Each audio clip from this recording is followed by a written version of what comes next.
welcome to Teddy Cinema Saloon presents Aryan Talks. I'm your Aryan, the world's best audience. ఈరోజు segment మన favourite segment audience round table art. And ఈరోజు మన topic Telugu square. అంటే నార్మల్గా తెలుగు సినిమాల్లో చాలా sequels వచ్చాయి. ఫర్ ఎగ్జాంపుల్ మన్మధుడు 2 ఇట్లాంటి చాలా స్పిరిచువల్ సీక్వెల్స్ ఇట్లా చాలా వచ్చాయి. కానీ ఏది ఇంత బిజినెస్ చేయలేదు. 100 crores దాటేయడం ఏంటి బాస్? లాజికే కదా. అసలు ఈ సినిమాలో ఏముంది, ఎందుకు ఇంత పెద్ద సక్సెస్ అయింది, అండ్ ఆడియన్స్ టిల్లు క్యూబ్ కోసం ఇంకా వెయిట్ చేస్తున్నారంటే అసలు ఏం ప్రొవైడ్ చేసింది, ఏం మ్యాజిక్ చేసేసింది మిగిలిన సినిమాలతో పోలిస్తే? అది ఈరోజు మన topic. And we have with us 2 others and very efficient audience and writers as well. Before telling my theory, what I think, I want to know what audience thinks. Sai, I would like to start with you. Why do you think this film had that impact? ఎందుకు అంటే అన్ని fail అయిన తర్వాత ఏంటి cinema ఏం చేసేసింది, ఎందుకు అంత క్రేజ్ సంపాదించింది? అండ్ ఈవెన్ గుడ్ థింగ్ ఏంటి అంటే it was far more better than part 1, which was actually very surprising indeed. So Sai, your comments please. So better than part 1 అని చెప్పలేను కానీ so anyways Tillu worked again అని మాత్రం చెప్పచ్చు. Because Tillu character has entertained again. So ఎందుకంటే part 1 లో ఒక టిల్లు అనే ఒక క్యారెక్టర్ ని ఇప్పటివరకు మనం అలాంటి క్యారెక్టర్ చూడలేదు. అలాంటి క్యారెక్టర్ ని పార్ట్ 1 డీజే టిల్లు అనే సినిమా తోటి సిద్ధు జొండల్ కూడా అలాంటి క్యారెక్టరైజేషన్ తోటి మనం ఎంటర్టైన్ చేశాడు. సో ఎంటర్టైన్ ఇవే అనేది చాలా బాగుంది.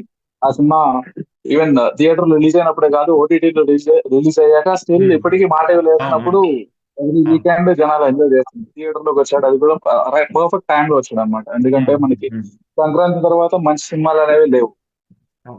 సంక్రాంతికి వచ్చిన మూవీస్ లో మనకి బెస్ట్ అంటే హనుమాన్ చెప్పాలంటే అప్పటి వరకు సంక్రాంతి టైంలో మనకి అంటే మార్చ్ వరకు కూడా అది నడిచిన తర్వాత మళ్ళీ దాని తర్వాత ఇంక బెస్ట్ సినిమాస్ అంటే ఏం లేవు.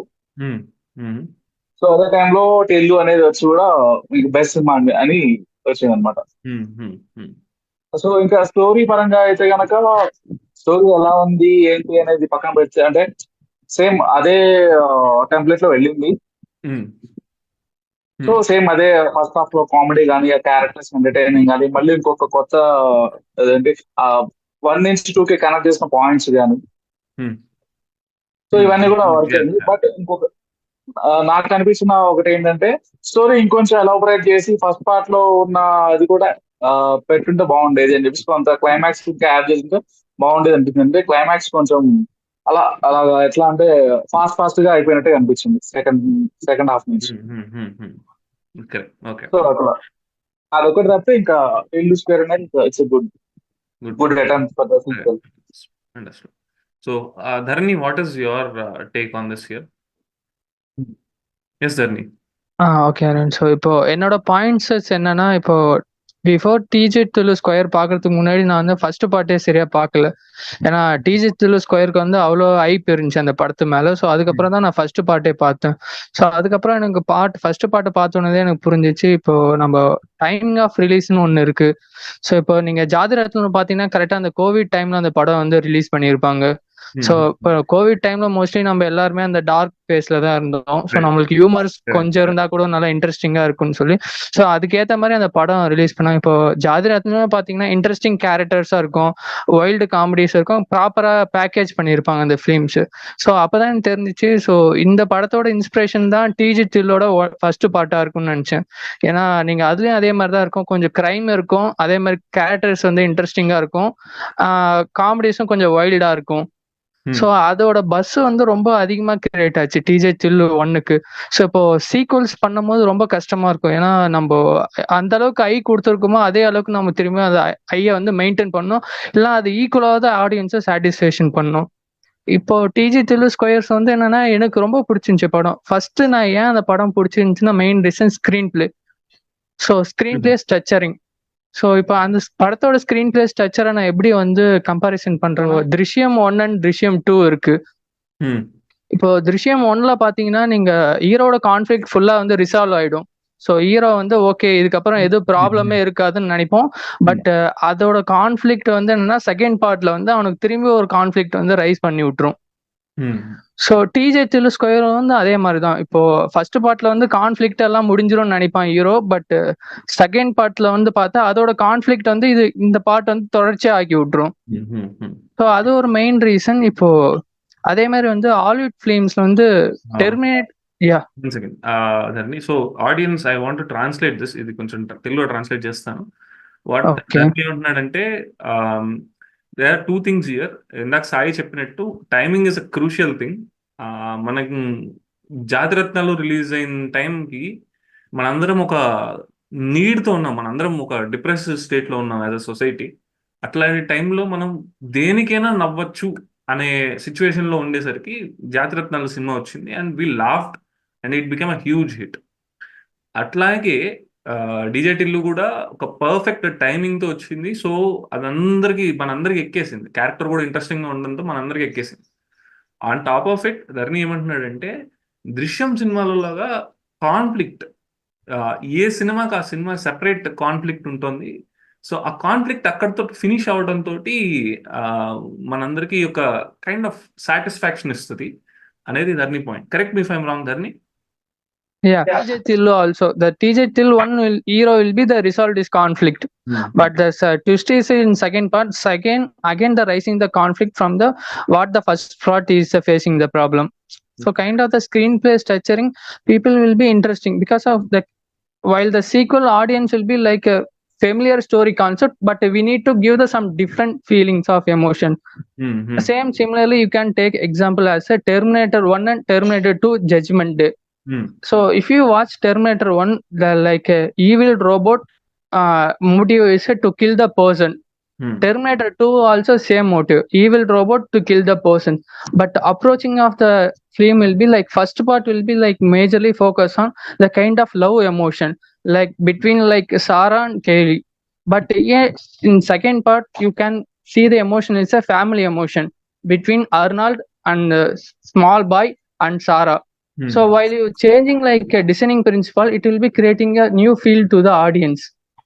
So again there will be like adding like intensifying antagonist conflict force. Take a second part, it will be like undercover ISF agent girl Anupama Parameshwari, and you need to the kill like a big don. So Correct. while increasing the conflict level also the audience will be like more interested to the watch a film. Definitely. How the character will be going to resolve this conflict. So again like adding to new point will be like character body language and the attitude. So at the time you'll be looking like recently we watching many films, but this kind of the like attitude and body language again create like fresh level Correct. to watch the film. So these common factors will be like helping to the sequels to better to reach the audience. So my perspective. Correct.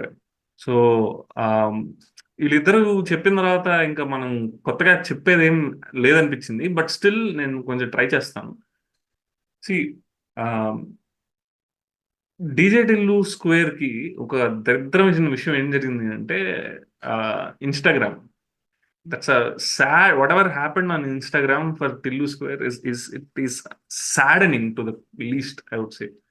ఎందుకంటే సినిమాలో key reveal key important things ఏవైతే ఉంటాయో అవంతా record చేసి Instagram లో reels కింద upload చేస్తున్నారు. Everybody థియేటర్కి వెళ్ళాలనుకునే వాళ్ళకి ఆల్రెడీ ట్విస్ట్ తెలిసిపోయింది. ఇంక ఇంట్రెస్ట్ ఏముంటుంది. Having said that DJ Tillu square ఎక్కడ సక్సెస్ అయింది అంటే ట్విస్ట్లన్నీ ఆడియన్స్ కి తెలిసిపోయినా ఆల్రెడీ రివీల్ అయినా కానీ థియేటర్లో కూర్చోబెట్టింది, అయినా కానీ నవ్వించింది. ఫండమెంటల్ రీజన్ ఇందాక ధరణి అన్నట్టు it is about carrying the load of the previous films but with enhanced conflict enhance అయి ఉంటుంది. బట్ దీని హోల్ సాయి కూడా చెప్పినట్టు హోల్ రీజన్ కామెడీ పండడానికి కారణం ఏంటంటే ఆ పాస్ట్ లో రిపీట్ ఏదైతే జరిగిందో అది అసలు పగలబడి నవ్వుతూ ఉంటాం అనమాట. That's the beauty of this film. Past మీద ఎంత రిలై అవ్వాలో అంత రిలై అయింది. At the same time it is adding a new thing. Like Dharani was telling, Terminator కి టర్మినేటర్ జడ్జ్మెంట్ డే కి డిఫరెన్స్ ఏంటి అంటే కాన్ఫ్లిక్ట్ వేరు, ఎమోషన్స్ వేరు, బట్ క్యారెక్టర్స్ అవే. అక్కడ గట్టిగా కొట్టింది అనమాట. That's where it clicked. So apart from this, అసలు మెయిన్ టిల్లు అనే క్యారెక్టర్ మనకు కనెక్ట్ అవటానికి కారణం ఏంటంటే, and I want this to ఈ ఈ విషయం థర్డ్ పార్ట్ లో అతను ప్రాబ్లీ ఎక్స్పెరిమెంట్ చేస్తే బాగుంటుంది అనేది నా ఉద్దేశం. ఏంటంటే I don't think as an actor గా అతను ఉన్నప్పుడు I don't think anybody is telling him cut. ఎవరు కట్ అని చెప్పట్లేదు. ఎందుకంటే Sai and Dharani, guys can back me up here. Actor నేను చెప్తున్నాను.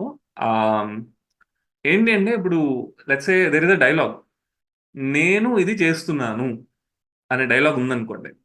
దాన్ని యాజ్ అన్ యాక్టర్ ఎట్లా చెప్పాలి అంటే నేను ఇది చేస్తున్నాను అనే చెప్పాలి. బట్ సమ్ టైమ్స్ ఏమవుతుందంటే యాజ్ యాక్టర్ మీనింగ్ లో ఇరుక్కుపోయి మనం ఇది చేస్తున్నాను నేను అని చెప్తామను. యూజువల్లీ ఇది చేస్తున్నాను నేను అంటే యాక్టివ్ వాయిస్ ప్యాసివ్ వాయిస్ అయిపోయిన తర్వాత మనం ఎట్లా అంటే యాక్టర్స్ కొంచెం కంగారు పడిపోయి రీటేక్ అడుగుతారు. But this guys not taking that retake.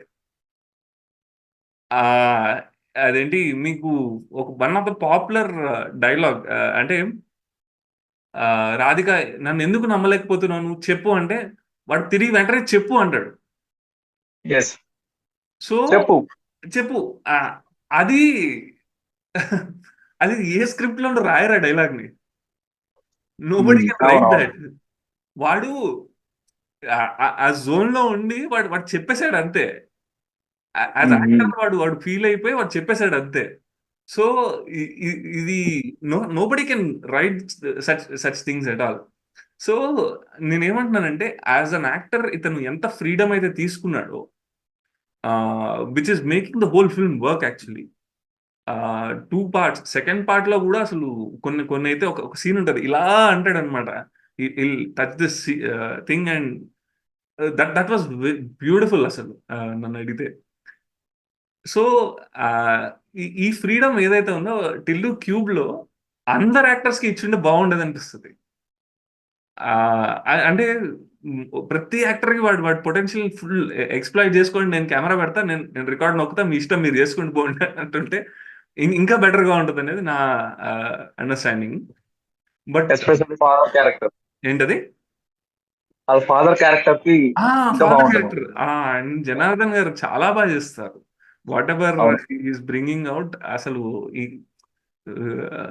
అట్లాంటి వాళ్ళకి స్క్రీన్ రికార్డ్ బటన్ నొక్కేసి చేయండి అంటే చేస్తూనే ఉంటారు. ఆయన ఒక ఇంటర్వ్యూలో చెప్పారు ఏంటంటే అనుపమ పరమేశ్వరన్ వాళ్ళ ఇంటికి వచ్చినప్పుడు కాళ్ళ మీద పడుతుంది, వాళ్ళ ఫాదర్ కాళ్ళ మీద పడి ఆశీర్వాదం తీసుకుంటారు అనమాట. అప్పుడు వచ్చి వాళ్ళ ఫాదర్ కూడా తిల్లుని నువ్వు కూడా కాళ్ళ మీద పడు అని చెప్పేసి అని ఇట్లా జస్ట్ ఇట్లా అసలు ఆ పడే సీన్ స్క్రిప్ట్ లో లేదంట. అతనే స్పాంటేనియస్ గా కళ్ళతో ఇట్లా నువ్వు కూడా పడు అన్నట్టుగా చేశాడని చెప్తున్నాడు ఆయన ఇంటర్వ్యూ. సో అట్లా ఎప్పుడు చేసింది సార్ అదే ఇట్లాంటి ఇంకా ఇంకా the more he does this the more beautiful Tillu product అనేది బయటకు వస్తుంది. ఇన్ఫాక్ట్ ఐ థింక్ వంశీ గారు, Suryadevar Nagavamsi, this producer of the film, సరదాగా ఒక మాట అన్నాడు. హీ సెడ్ బేసిక్గా ఏమి ఉండదండి సినిమా, మేము రికార్డ్ బటన్ నొక్కుతాము, అతను చేసుకుంటూ పోతుంటాడు, మొత్తం తీసుకొచ్చి ఎడిటింగ్ టేబుల్ మీద అన్ని కలుపుకుని చూసుకుంటాము, సినిమా ఫామ్ అయితే రిలీజ్ చేస్తాం అంటాడు. సో దట్ అంటే నేను అర్థం చేసుకోగలను, ఐ అండర్స్టాండ్. ఎందుకంటే యాజ్ అన్ యాక్టర్ సిద్ధు ఏం చేయగలడో హీ నోస్ ఇట్ కంప్లీట్లీ అనమాట. That's why is taking up on this role. So ఆ జోన్ లో చూస్తే అసలు I'm very eager for Tillu cube. Because ఎందుకు అంటే టిల్లు స్క్వేర్ లో ఇంకొక టైమింగ్ ఆస్పెక్ట్స్ మీ ఇద్దరు మాట్లాడారు. ఇంకొక టైమింగ్ ఆస్పెక్ట్ లో ఇంకొక థింగ్ ఏంటి అంటే he didn't let audience forget about Tillu 1. Tillu one అవ్వగానే సక్సెస్ అయింది. ఓకే, ఈ క్యారెక్టర్ పాపులారిటీ బాగుంది అని తెలియగానే started working on it and executed it quickly. ఆ మొమెంటంలో చేసుకుంటే ఇప్పుడు ఇదే టిల్లు స్క్వేర్ ఒక 5 సంవత్సరాల తర్వాత వస్తే ఎట్లా ఉంటుంది అంటే nobody has any idea after 5 years. I mean I don't know reels ఎంత పాపులర్ అవుతుందా అంటే nobody knows. Yes. But అదే he he finished up very quickly. Tillu cube కూడా ప్రాబ్లీ క్విక్ గా ఫినిష్ చేస్తే ఇంకా బాగుంటుంది. Will see about that. Timing is a crucial thing.